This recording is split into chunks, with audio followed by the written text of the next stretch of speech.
wewe wewe uko mama sikia leo ile nimbo mama ni wewe wewe uko mama sikia leo ile nimbo mama. Bande kwa Kinshasa, bande kwa Brazzaville, monde entier. Totombeli bino boye malamu na émission somatique santé. Thème na biso na émission somatique santé ezali intitulé guérison définitive du diabète. Comment obtenir une guérison définitive du diabète? Bokono to bengi diabète ezali combattre un record na ba famille ebele. Ba prise en charge des soins donc concernant bokono ya diabète. Donc ezali vuma ya malongate. Confusion ezali surtout na mode de traitement. Donc classification ya malonga ya bokono to bengi diabète ezalité. Ba sorte nyonso ya bokono ya diabète ba placer yango na même mode de traitement. Traitement ezali privilégié na nzela bokono ya diabète selon diversité ou soit selon classification bokono ya diabète ezali kaka tonga. Or ce n'est pas ça. Malgré ba traitement bozali kozwa. Donc boy remarquer changement ezalité. Donc bozali kobeba mingi. Donc ba mauvais traitement. Donc ata diabète ya tongate. Donc bozali kaka branché na batonga. Précision ezalité. Donc c'est faux. Précision malamu na bokonoyo, donc il faut qu'on se rendre compte. Ezali maladie très compliquée. Ils ont senga classification malamu en plus précision malamu pour orienter mutu ya bokono ya diabète vers une guérison définitive. Batu bazali ko kufa du jour au jour compte tenu ya bokono to bengi diabète. Donc batu bazali donc na ba problème sérieux. Donc miso ezo beba ba makolo donc des plaies diabétiques et tout comme ça. Donc recherche yo babengi recherche ya malamu, il faut soutenir via mutu. Voilà. Totika libra croisete dans la somatique santé étant donné que nos diabète ezali ko tungisa batu mingi. To sali ba recherche o to zali ko orienter du jour au jour pour na obtenir suite une favorable toko ko attribuer na bato bazali victime ya bokono to bengi diabète. Batu bazali na batikali na alternance ya souci. Donc batu basili mayele donc nanzela bokono yo. Lelo tozali komema bino donc pembeni na réalité donc mutu nyonso a découvrir ou soit ayeba nini babengi bokono ya diabète.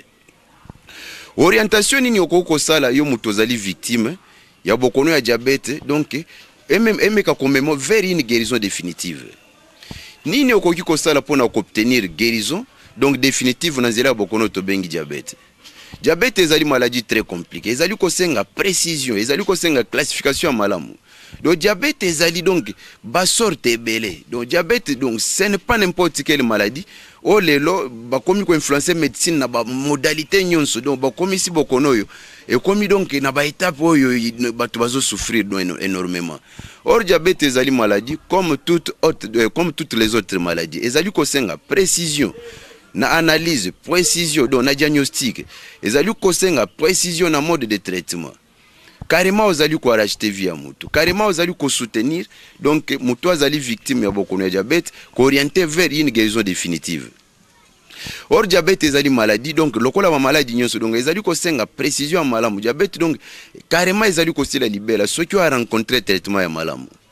Donc avant de traiter bokono to bengi diabète pour longa guérison et sengeli koye bali bosonano classification bokono to bengi diabète. Donc koye banano qu'est-ce qu'on appelle diabète? Donc kosa la diagnostic sérieux. Donc kozala na précision nanzela bokono to bengi diabète. Donc na cadre ya invention, na cadre ya cause biologique. Donc ko déterminer ou soit ce que vous avez découvert ya malamu oyo ekoki ko s'attaquer na régénération ya pancréas ou soit na ba cause nyonso ezali ko entraîner bokono to bengi diabète. Carrément ozali ko donc ko mettre fin na bokono yo. Ozali ko rendre ou soit ozali ko orienter mutu ya bokono vers une guérison définitive. Botira attention bola nanga na boke binyonso donc du début jusqu'à la fin donc beaucoup récolter acquis scientifique oyo et ko orienter mutu nyonso azali victime ya bokono ya diabète vers une guérison appropriée, une guérison définitive. Médicaments inventés ce qui est malamu. Donc, au kolongola carrément beaucoup de diabète na organisme ya mutu. Donc, na diabète ya type 1, ba diabète ezali belé ezali ko sala antagonisme na diabète ya type 1. Il en est de même que na diabète ya type 2. Il faut que ça la classification ya malamu. Mais ce n'est pas ça le cas chez vous. Bozui, ba sorte nyon sur diabète, bo placer yango na même mode de traitement, ya tonga. Vous avez entraîné un désordre thérapeutique. Ba tubazo beba donc vous avez un problème sérieux. Vérité ya bokono ya diabète bozali kozwa yango na cours ya émission oyo. Bola nangai na buke binyonso. bozalaki mosika ya réalité donc compte tenu ya otobengi bokono ya diabète. Parmi trois principaux ya bokono ya diabète, tozali na diabète ya type 1 ou soit diabète insulinodépendant. Tozana diabète ya type 2 ou soit diabète non insulino privé. Tozana diabète otobengi diabète gestationnel. To découvrir ba sorte ya diabète ebele oyo ezali kosala antagonisme na diabète ya type 1 otobengi diabète insulinodépendant. To découvrir lisusu ba sorte ya diabète ebele oyo ezali kosala complication na diabète otobengi diabète ya type 2 ou soit diabète non insulinodépendant. Tokolakisa bino makambo nyonso tu otomwani ke no vraiment bozali mosika na réalité compte tenu ya bokono tobengi diabète. Alors cette émission est à l'intention de tout le monde. Mutu nyonso azali victime ya bokono ya diabète. C'est une occasion à ne pas échapper. Bolanda ngai na buke binyonso comme ça boko découvrir place bino nyonso bozaki émerger na difficulté. Donc bozaki bloqué donc na traitement ya diabète. Bozalaki vraiment donc sous un état perturbé. Donc éclaircissement ezalaki te. Pour obtenir guérison définitive ya bokono tobengi diabète, sengeli kosatake na ba cause nyonso oyo ezali ko entraîner bokono ya diabète na organisme. Carrément, ozali ko retrouver donc état de santé na yo. Donc pour obtenir guérison définitive na bokono ya diabète, sengeli ko traiter ba cause nyonso pe ba complication nyonso ezali entraîné par le diabète. Bokono ya diabète ezali maladie très compliquée. Donc une guérison définitive pour obtenir il faut avoir une précision. Donc sans précision carrément ozali ko pathoger dans la difficulté. Diabète est comme maladie chronique, barandrango chronique, donc selon façon bazali ko influencer médecine. Domaine ya invention donc perturbation. Ba kisini ne koki kozala na disposition ba diabétique pour ba meka ko se retrouver. Mais façon bozali kozwa traitement ya bokono ya diabète donc ezali yango te. Donc bozali ko traiter yango na désordre. Bolanda ngai donc avec beaucoup d'attention, c'est pour votre intérêt. Ba mauvais traitement donc bo bloquer guérison définitive ya bokono ya diabète. Bo memi donc diabète na difficulté énorme. Donc vous avez donc une difficulté sérieuse pour obtenir guérison otobengi guérison définitive na nzela ya bokono otobengi diabète. Beaucoup mieux se prendre en charge des soins sans toutefois avoir une précision. Kotobola batonga, kosala n'importe quoi, sans toutefois préciser, sans toutefois classifier bokono. Diabète ezali ko entraîner donc du jour au jour ba complication dans ba organisme ya batu. Ezali ko bouma. Donc plupart bazali ko se retrouver te. Donc vie de mauvais traitement. Donc ba diagnostic ya malamu do classification ya malamu ya bokono yo. Problème sérieux na niveau donc ya ba organisme ya batu. Donc na niveau ya ba prise en charge. Awana somatique santé tozali na orientation ya bokono ya malamu. Tozali ko orienter mutu oyo azali victime ya bokono ya diabète vers une guérison définitive. Ata onyokwa minenge nini donc ata ozoki ba pota quelle que soit difficulté ozali nango. Donc tozali komema vers une guérison définitive selon connaissance approfondie d'obtenir donc nanzela ya ba étude pathologique approfondie donc y compris donc na cause biologique ba médicament obtenir na ba recherche ya minene to sali to contourner na ba bibliothèque ya minene donc na ba mboka ndenge na ndenge to découvrir vraiment que non en tout cas oyo atangami nanzela ya bokono yo soki lelo a rencontrer biso en tout cas une semaine c'est trop comment na banomalie nyonso ezali na kati ya organisme no ezali ko disparaître tozali ko orienter bokono no vers une guérison définitive do ata osali bambula boni ata ozana ba complication ndenge nini dès que vous allez nous atteindre ici dans le somatique santé comment na que non en tout cas une semaine c'est trop comment na ba effet nyonso ya mabe ezali ko se reproduire na organisme no dans un bref délai ou soit avant d'atteindre même une semaine vous allez vers une adaptation normale. Donc tozana ba antidiabétique donc oyo ezali supérieur na ba antidiabétique nyonso oyo ezali ko intervenir après échec ya ba antidiabétique nyonso o to découvrir selon mode d'invention na biso awa na somatique santé. Quelle que soit ba complication ezali donanzoto na yo ezali entraîner donc na bokono ya diabète quel que soit ndenge ozali. Donc c'est très facile à na somatique santé. Donc tozali ko remettre état de santé non na valeur normale. Donc baki sinyo sozala ki komela au moins que non changement ezalité que ça soit oyo zala ki kotobola. Donc au lieu au commettre ou entraîner ba placebo na organisme au commettre donc ba antagonisme na organisme zwa bilo konyo na kanga yango bwaka yango na fulu benga biso numéro ezali affiché na ba ya poste téléviseur no awa na somatique santé tozali ko peso orientation ya malamu dans un bref délai ozali ko se retrouver tozali na ba médicament oyo ezali ko s'attaquer na ba cause nyonso oyo ezali ko entraîner bokono ya diabète na organisme ya mutu. Donc bakisi nyonso ozali komela compte tenu donc il y a beaucoup de diabète, changement ezalité et demeurer sans succès. Mettez tout cela à l'écart ou soit boaka on a poubelle comme ça. Vous allez obligé à atteindre biso comme ça tous les solutions oyo comme on a donc en live. Donc ça sera donc une preuve donc palpable, une preuve tangible donc na intention à état de santé na yo. Diabète c'est une maladie donc o esengeli classification malamu. Donc na cause biologique na domaine ya invention ko déterminer médicaments ezali très efficace pour na kopesa mutu ya bokono yo guérison définitive. Antidiabétique tozali na yango na somatique santé.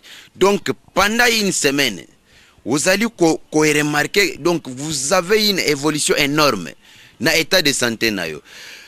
Bokono ya diabète ezali na origine déterminée te. Vous retenir que bokono otobengi diabète ezali causé par le facteur. Parmi les facteurs ezali ko entraîner bokono tobengi diabète. Tozali na facteur génétique.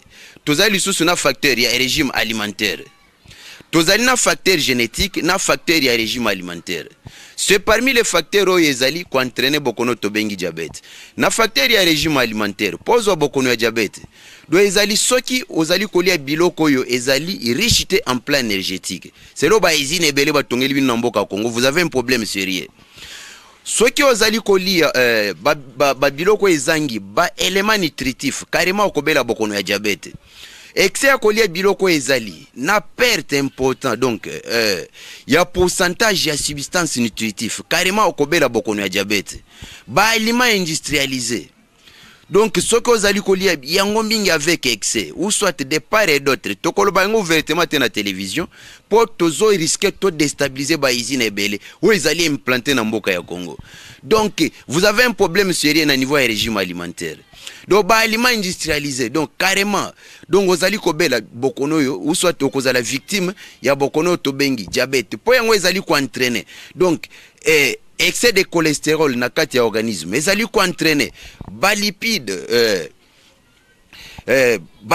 na organisme donc ezali ko entraîner donc ba mauvaise graisse na kati ya organisme.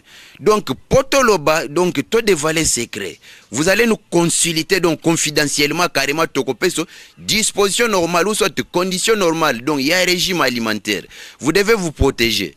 Voilà bilia ezo sala bokono ya diabète donc d'une façon incommensurable. Donc ceux qui ont contrôler le régime alimentaire carrément vous avez un problème sérieux. Donc ils allaient entraîner des maladies notamment le col à diabète. Donc les scientifiques ont offert à l'humanité les moyens de se détruire et les moyens de se défendre. Vous avez un biloko ebele bazo sala bazali ko imprimer bazali ko inventer. Donc ebele ezalité riche en plan énergétique. Vous avez un problème sérieux bino ba consommateur.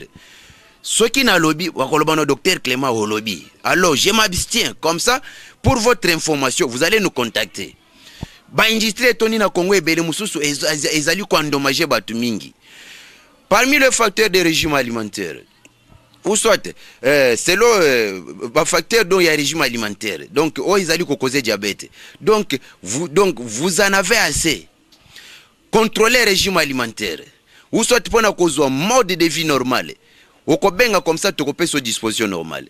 Facteur donc parmi les facteurs les allez ko entraîner beaucoup de diabète dans l'organisme. Na facteur génétique, bino bozala ka bozala na probabilité ou soit quelques notions voilà, on a diabète on a zwa wa sainte na wa zaki na ou soit na beli na famille te ou soit ezali héréditaire na famille donc des soit pareil donc ezali couramment annoncé na bato.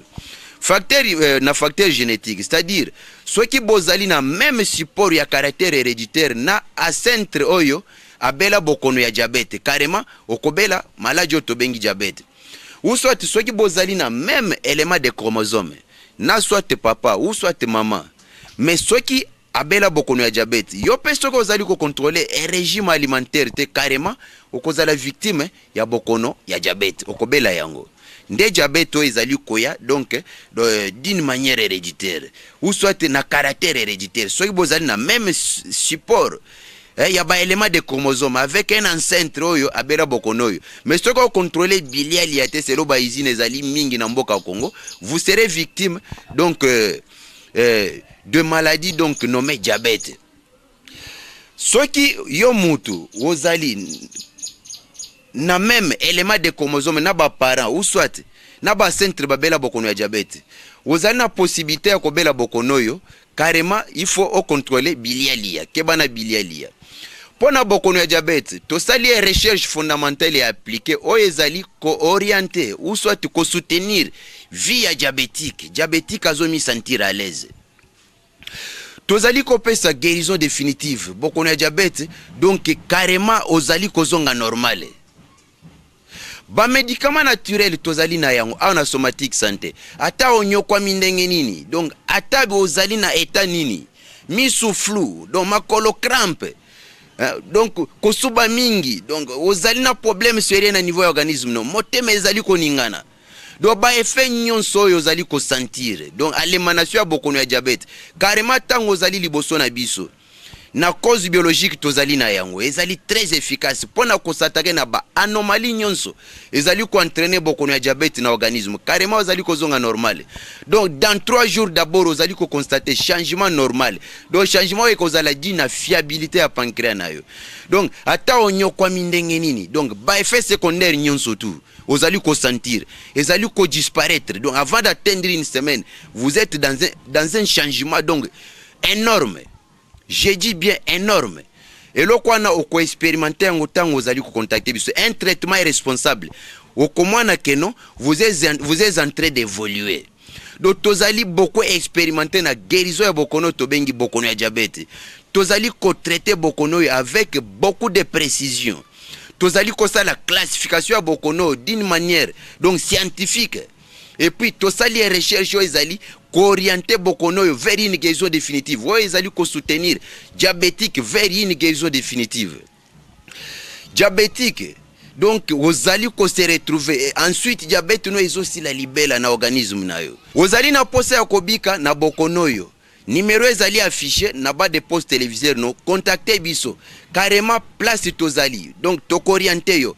Donc, okozonga normal. Oko observer que no ozo bonga.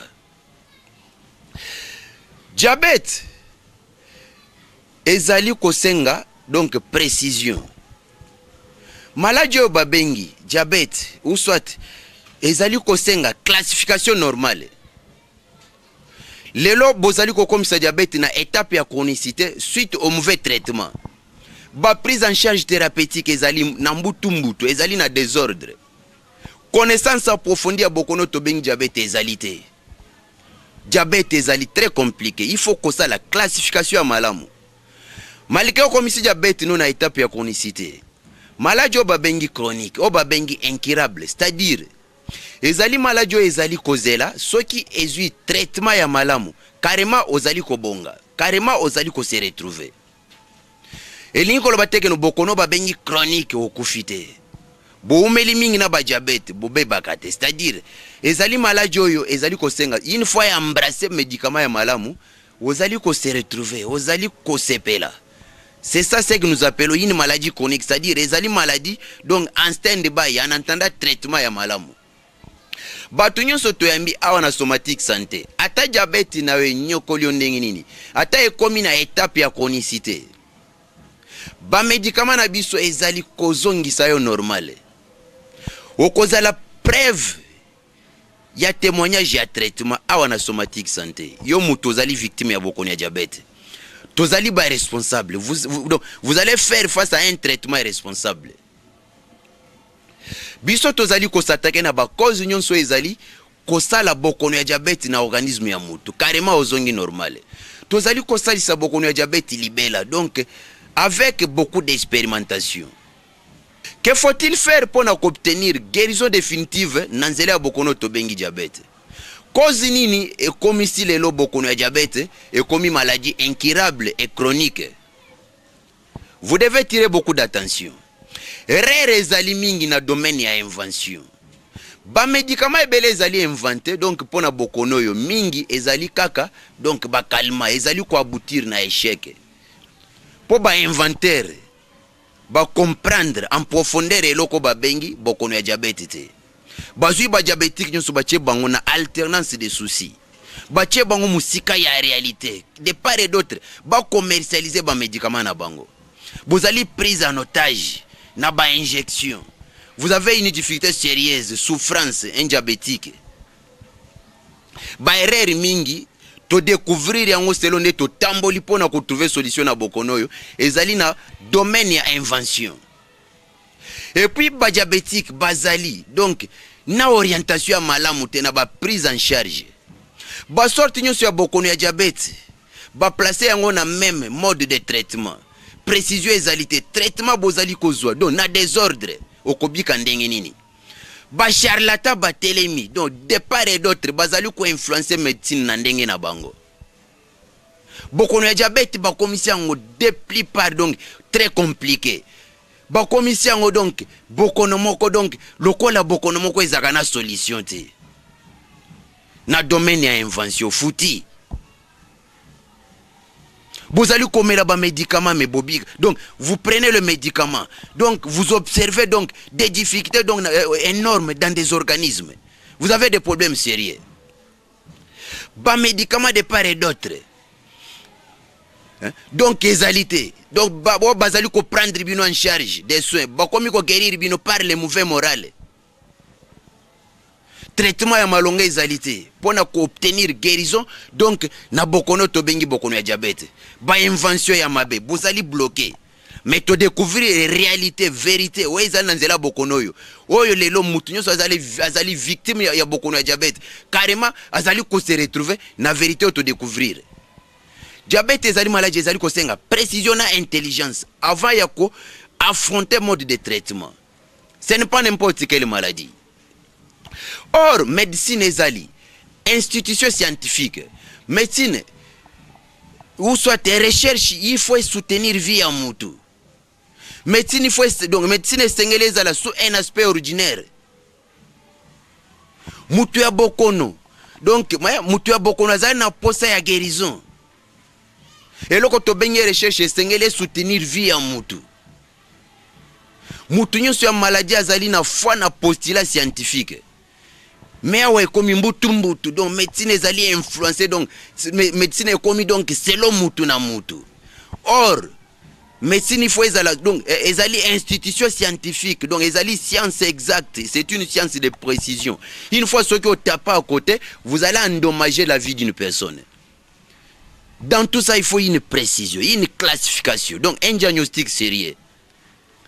Le diabétique c'est un avantage, ça c'est pour votre intérêt. Bonyo kwa mimingi. Et là quand on benye recherche esengeli et soutenir vie ya mutu. Ba diabétique ba komi kaka donc ba prise en charge donc ou soit ya malongate. Bazali prise en otage na batonga donc ba passe ezali toujours continuel. Les gens ont des problèmes sérieux. Or bongote. Tant découvrir réalité dans na étude approfondie à bokonoyo, tu regretter. Aussi longtemps batu nzoka bazalaki mosika na réalité. Donc batu bazalaki prise en otage. Batonga. Donc basot nyonso ya diabète donc placé dans même mode de traitement, c'est faux. Maladie ngoyo kisi mususu, bokono mususu okobika ndenge nini. Soko ozali komela kisi ya bokono ya diabète. Ou soit il y a n'importe quelle maladie. Pendant une semaine, ce qu'on a changement d'égalité dans l'organisme. Donc, suspendre biloko na les restes. Donc, ce sont des mauvais morales. Suspendre yango carrément donc vous avez disposition mususu. Vous allez entraîner mauvais stockage dans l'organisme na yo. Ce qui une fois au moins que vous êtes au-delà d'une semaine, il n'y a pas un changement. C'est-à-dire, c'est un mauvais traitement. Donc, suspendez. olingi kozwa guérison définitive, guérison normale, orientation normale compte tenu ya bokono ya diabète, benga biso na Somatic Santé to lukelo solution, carrément vous allez vous retrouver. Vous allez vous retrouver dans un bref délai. Que nos salaka ba placebo, au salaka ba mauvais stockage, donc ya biloko zomela, vous trouvez que nos omela yango mais ezali ko endommage davantage. Awa tokope so guérison ya malamu ata onyokwa mindenge nini, quelle que soit difficulté ozali na yango. Donc tozali kope so solution. Donc avant d'atteindre une semaine, vous êtes sous un changement normal. Woye kozala dina fiabilité ya pancréas. Ensuite tozali ko s'attaquer na ba cause nyonso ezali ko entraîner beaucoup na diabète na organisme. Ozali ko zonga normal. Oyo nazali koloba nde boko remarquer tangu boko zala pembeni na biso. Donc je suis en train de m'exprimer à l'intention de ce qui se passe ici dans les Somatic Santé. Nous avons obtenu une solution. Donc naka pathologie ko tobengi diabète. Botika kotungisama. Recherche tosali awa na Somatic Santé ezali ko soutenir via diabétique. Diabétique ozongi normal. Recherche na biso do ezali ko soutenir diabétique, donc ozali ko zonga na état ata ndenge nini ozalaki, donc tozali ko récupérer état de santé no rapidement, carrément ozali ko se retrouver. Maladie ya diabète ezali ko buma batu mingi. Bolungwa na ba traitement ya ba distraction, des traitements donc par le moral. Ata biso ba docteur Clément tozali ko sona bino. Soki lelo que no voilà une traitement na ngomoni que une semaine c'est trop, il n'y a pas un changement. Vous me direz non mais docteur mais loko lo baki na TV za yangote. Vous devez prendre les choses au sérieux. To découvrir loko mutu ya pona bino. Ne faut pas demeurer dans la difficulté dans une difficulté. Bonyo kwa mimingi. Baki sini bomela ka bobela kaka, mais c'est tout à fait tant totali en tout cas batu bazai musika na réalité. Bilo na bino les scientifiques ont offert à l'humanité les moyens de se détruire, et les moyens de se défendre. Kozo ababilo comme ko exposer pona batu, pona ba état de santé batu bazonyo kwama. Pour ba investir. Tu es kolongola bino na donc en otage. Tu es kopesa bino orientation malamu oboko landa lelo boko se retrouver. Donc fini la récréation, donc nanzela bokono ya diabète. Ata ozali na bapota, anomalie nyonso to kwa rencontrer na nzoto na yo. O mi soufflou, wala ngai bo tout ça. Vous allez voir que non, en tout cas nous vous orientons. Voir même ba mindele, donc baya kozwa traitement ya lobiko ou soit guérison définitive ya bokono ya diabète awa. Ba recherche na biso ezali très efficace ko leko ya bango. Tozana ba médicaments ezali ko s'attaquer na ba cause. En plus tu ebi diabète makasi. Nous sommes spécialistes en diabète. Tozali vraiment tozali beaucoup expérimenté. Nazola kisabino en réalité ni nezana beaucoup na diabète place bozaki prise en otage. Partout ozali otangami diabétique onyokwama mwana changement te. Yaka na lombango na Somatic Santé tozali kopeso soins appropriés, tozali kopeso guérison appropriée, carrément ozali kozonga normal dans un bref délai. C'est l'étude approfondie à bokono de diabète tosali. Tozali na réalité to découvrir. Nanzela bokono to bengi diabète. To découvrir ba vertu thérapeutique ebele. Bozala ki bloqué. Nazo mema bino sikoyo en profondeur. Ya connaissance ya bokono to bengi diabète. Mutu nyonso a comprendre nini ba bengi diabète. Boko découvrir na cours ya émission oyo. Eloko nini ba bengi diabète. Donc boza ina difficulté ya kosagana te pona ko découvrir bokono o to bengi diabète nini to bengi diabète. Boza ki mosika na réalité. Na kolakisa bino moma nini bokono to bengi diabète e bumaka vie ya mutu. Diabète comme maladie do ekotaka na organisme ya mutu ndenge nini. Nyonso bokolanda yango okuri ya émission yo. Boza l'attentif liboso ba pose télévision na bino. C'est une grande découverte. Na kolakisa bino moma nini diabète ezali ko buma mutu. Bino boza ba diabétique. Oya kozala nango aumelita mula mais mususu azu yango netele lolobi akufi. Donc je vais vous apprendre donc les choses. Vous devez tirer beaucoup d'attention. Bola nanga na boke binyonso. tozali kopesa preuve ya guérison ya bokono ya diabète na nzoto na yo. Donc dans une semaine nous sommes beaucoup expérimentés. Définition nini toko kopesa na bokono tobengi diabète? Bokono ya diabète définition nini toko kopesa yango? Bokono tobengi diabète tozali ko définir yango en 3 définitions. Définition à liboso. Le diabète est une maladie métabolique caractérisée par une concentration excessive des molécules glycosées dans le sang. Deuxième définition. Diabète est une maladie perçue dans des ordres métaboliques où ezali ko conduire sécrétion à mauvaise insuline na organisme. Voire même ba insuline ya mabe bozali ko tobola wana. C'est un problème sérieux à votre niveau. Troisième définition, ou en d'autres termes, diabète ezali maladie provoquée na trouble de métabolisme ou ezali ko conduire ou soit ko entraîner perturbation à stockage ya malamu na organisme. Un diabétique, vous avez un problème sérieux. En général, tous en a 3 principaux sortes ya bokono tobengi diabète. Diabète ya type 1 ou soit diabète insulinodépendant. Diabète ya type 2 ou soit diabète non insulinodépendant. Tozali na 3e sorte ya diabète tobengi diabète gestationnel. Parmi 3 principaux sortes ya bokono ya diabète, na diabète ya type 1, tozana ba sorte belé ya ba diabète oyo ezali kosala antagonisme ya diabète oyo ya type 2. Nde place bozali na problème sérieux. Il en est de même que na diabète ya type 2, tozali sous na ba sorte belé. Bien sûr obela ka diabète, obili diabète ni o diabète ya type 1. O diabète ya type 2 mais okoki koyeba diabète nini ya type 1 sorte nini ya diabète ya type 1 ezali kotungisa yo ou soit sorte nini ya diabète ya type 2 ezali kotungisa nde bisika bozwi ba problème baye kozwa bino nyonso placer na même mode de traitement mbutu classification ya malonga ya bokono yo bozali na yango te. Donc epesi bino ba échec ya ndenge na ndenge ba prise en charge ebele donc ya malonga te ba invention ebele donc